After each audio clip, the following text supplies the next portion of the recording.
Assalamualaikum warahmatullahi wabarakatuh. Berjumpa kembali teman-teman di channel kita ya, Mesti UKDR. Oke teman-teman, kesempatan kali ini ya kita akan membahas ya informasi penting tentunya di sini sesuai yang sudah ditunggu-tunggu teman-teman ya. Dari orang tua ya maupun peserta didik atau calon siswa baru di jenjang SMA atau SMK negeri tahun 2020 ya, khususnya di Provinsi Jawa Timur ya teman-teman ya. Di sini nanti kita sudah spesifik teman-teman ya. Nanti kita akan membahas terkait dengan juknis ya, atau petunjuk teknis untuk pelaksanaan PPDB Jatim ya untuk jenjang SMA atau SMK atau SLB negeri tahun 2022. Tentunya nanti kita akan mengecek teman-teman ya. Yang pertama adalah tentunya ada dasar hukumnya ya, jadwal pendaftaran. Terus berkas pendaftaran, yang berikutnya adalah jalur dan juga syarat pendaftaran. Nanti kita akan coba cek berdasarkan juknis PPDB Jatim ya tahun 2022. Nah, tapi seperti biasa teman-teman ya, sebelum kita membahas lebih lanjut, kita ingatkan dulu mungkin bagi kalian yang baru menemukan channel ini atau mungkin baru bergabung di channel ini, jangan lupa ya klik tombol like dan subscribe. Silahkan bunyikan lonceng notifikasinya biar Anda selalu mendapatkan informasi-informasi terbaru dari kita. Baik teman-teman yang suka membaca berita, silahkan kunjungi saja di laman resmi kita www.mestiukd.com. Di sini akan memberikan informasi ya, khususnya di seputar dunia pendidikan. Oke teman-teman, kita kembali lagi di sini ya. Untuk orang tua ataupun siswa tentunya harus melihat di jadwal pendaftaran. Kebanyakan ditanyakan adalah jadwalnya, terus berkasnya itu apa saja, syarat-syaratnya itu apa saja, dan ada berapa jalur untuk PPDB di tahun 2022 ini. Kalau kita lihat teman-teman ya, kemarin kita sudah membahas ya teman-teman ya terkait dengan ini juknis dan peraturan. Jadi yang digunakan itu masih sama teman-teman ya. Jadi peraturannya masih mengacu ya, masih mengacu pada tahun 2021. Jadi tidak ada perubahan. Yang kedua, kemarin kita juga sudah membahas terkait dengan batas usia minimal ya untuk PPDB di semua jenjang tentunya. Ini sudah kita bahas. Nah, di hari ini nanti kita akan membahas juknisnya. Nanti teman-teman bisa cek ya di mestiukd.com.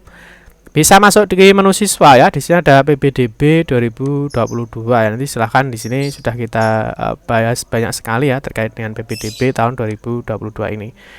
Kita mulai saja teman-teman untuk juknisnya ya. Nanti silahkan di-download jika yang memerlukan. Oke, yang pertama ya, tentunya kita akan berdasarkan ini ya. Ini baru dirilis kemarin ya, ini terkait dengan ini ya, petunjuk teknis pelaksanaan penerimaan ya peserta didik baru atau PPDB untuk jenjang sekolah menengah atas, sekolah menengah kejuruan ya atau SMK, dan sekolah luar biasa untuk Provinsi Jawa Timur. Tentunya untuk tahun pelajaran 2022-2023 ya. Nah, kita cek dulu yang pertama. Di sini nanti ada banyak sekali ya. Di sini ada persyaratan ya, tentunya nanti ada juga jadwalnya ya. Terus pagunya, kriteria pemeringkatan, nanti kita akan bahas di video-video berikutnya ya. Di sini kita akan membahas dulu terkait dengan terkait dengan ini ya, juknisnya dulu ya. Jadi juknisnya ini berdasarkan keputusan Kepala Dinas Pendidikan Provinsi Jawa Timur ya nomor sekian. Nah, ini tentang petunjuk teknis pelaksanaan penerimaan peserta didik baru jenjang SMA, SMK, SMB ya tahun 2022-2023. Nah, terus dasar hukumnya teman-teman kalau kita lihat ya, ini masih sama ya. Di sini kita lihat langsung di poin berapa ini ya? Peraturan terkait dengan tahun lalu ya. Jadi yang digunakan masih menggunakan tahun lalu. Ini. Jadi Sate Daran, Sekretaris Jenderal Kementerian Pendidikan, Kebudayaan, Riset dan Teknologi nomor sekian ya tanggal 25 Januari tentang pelaksanaan PPDB tahun ajaran 2022-2023. Terus untuk peraturannya ya, untuk peraturan PPDB ini juga sudah kita bahas di Mesti UKDR, sudah ada ya. Jadi tetap mengacu pada Permendikbud ya nomor 1 tahun 2021 tentang penerimaan peserta didik baru pada taman kanak-kanak, sekolah dasar menengah pertama, sekolah menengah atas, dan sekolah menengah kejuruan. Jadi yang digunakan adalah acuannya tetap yang tahun 2021 ya. Oke, yang berikutnya kita langsung cek saja. Ada perubahan apa? Latar belakang tidak perlu ya, dasarnya juga sudah. Tujuannya juga sudah. Di sini terkait dengan persyaratan ya. Nanti tentunya ini yang ditanyakan. Yang pertama adalah PPDB ini dilaksanakan secara objektif, transparan, dan akuntabel. PPDB yang dimaksud pada huruf A dilaksanakan tanpa diskriminasi kecuali bagi sekolah yang secara khusus dirancang untuk melayani peserta didik dari kelompok gender atau agama tertentu. Terus ini calon peserta didik baru SMA atau SMK berusia paling tinggi 21 tahun pada 1 Juli 2022 ya, dengan dibuktikan akte kelahiran atau keterangan lahir yang dikeluarkan oleh pihak yang berwenang dan legalisasi oleh kepala desa yang berwenang sesuai dengan domisili calon peserta didik baru. Ini terkait dengan syaratnya nanti ini tidak ada perubahan teman-teman ya. Terus sama tentu keadaan tertentu ya. Masih tetap kakaknya ya, bencana alam dan juga bencana sosial. Nanti sebagai referensi awal teman-teman nanti bisa cek aja di video kita ya di Mas Tio KDR di sini.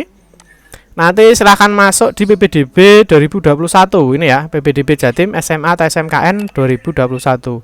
Nah, jadi kita sudah membahas banyak sekali ya ini untuk tahun lalu, tahun 2021 ya. Jadi mulai nilai yang digunakan, PIN dan semuanya, kartu keluarga ya. Kita sudah bahas di tahun 2021. Nanti di 2022 kita juga akan membahas lagi ya. Terus terkait ini masih tetap ya. Jadi keluar kakaknya masih tetap. Terus ini untuk persyaratan masih tetap ya. Jadi kalau kita lihat mungkin ada sedikit perubahan tapi nggak terlalu banyak. Terus ini juga masih sama ya, persyaratan khusus untuk di SMK. Nah, ini juga masih sama, persyaratan khusus untuk di SMK. Nah, sekarang kita di tahap dan jalur ya. Ini tahap dan jalurnya.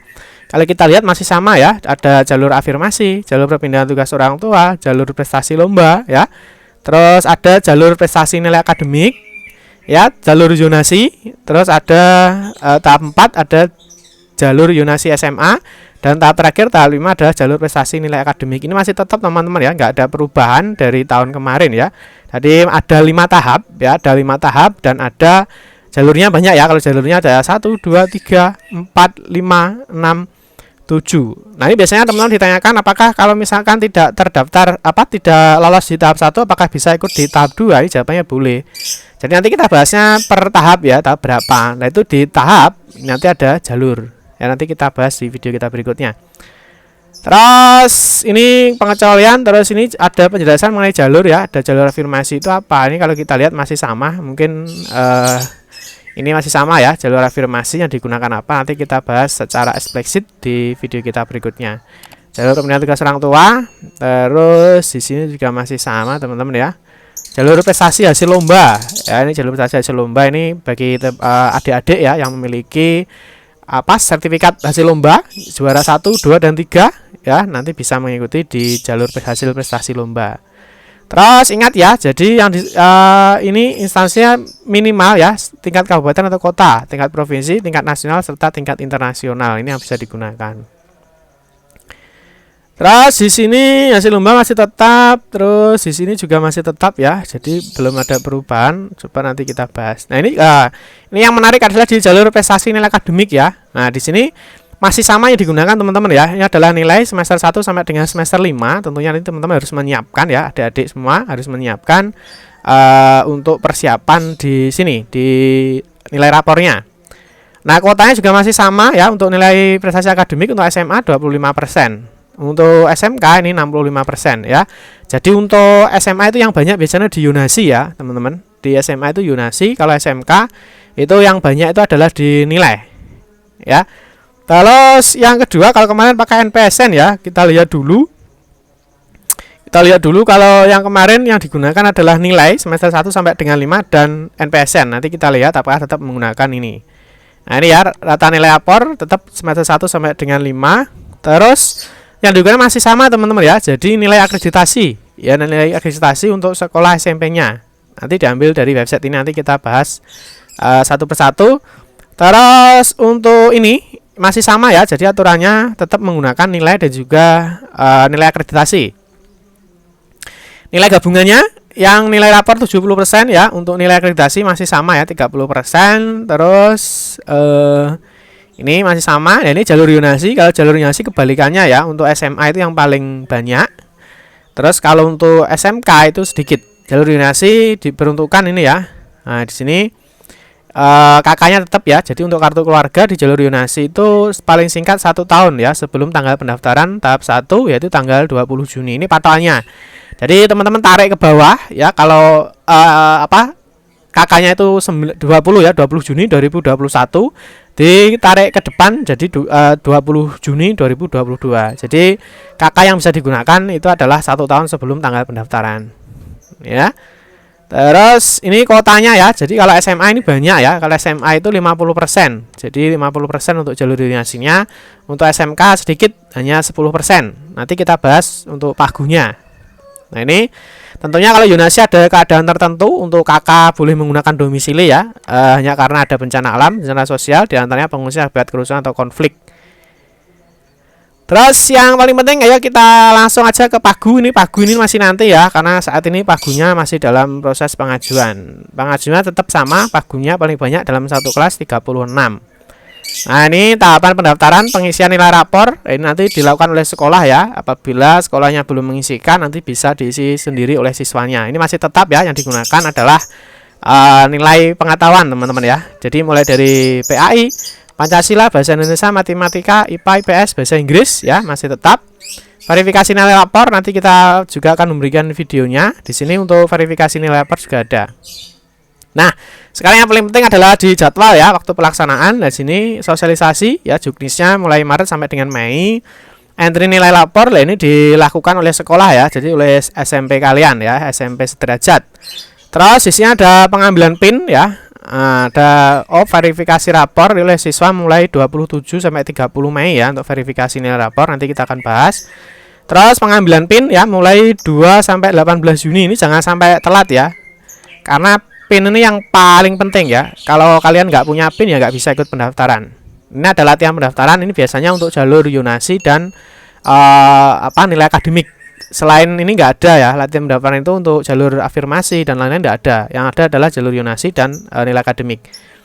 Terus ini mulai tahap 1 ya, ini mulai jalur afirmasi ya, jalur pembinaan tugas orang tua, jalur prestasi lomba dan lain-lain. Ini mulai 20 Juni ya, 20 Juni sampai 21. Ini jangan sampai telat, karena kalau telat sudah tidak bisa mengikuti di tahap 1. Nanti naik ikut di tahap 2. Tahap 2 nanti ada jalur prestasi nilai akademik. Ini mulai 25 sampai dengan 26. Nah, ini kalau selama jadwalnya ini kan berurutan ya, teman-teman. Ini kalau berurutan ini bisa. Misalkan di tahap 1 tidak diterima atau tidak ikut, bisa ikut di tahap 2. Terus yang tahap 3 di sini juga sama ya, ada jalur yonasi SMK. Di sini karena jadwalnya juga berurutan, maka nanti kalau tidak diterima di tahap 2 bisa ikut di tahap 3. Nah, ini sama.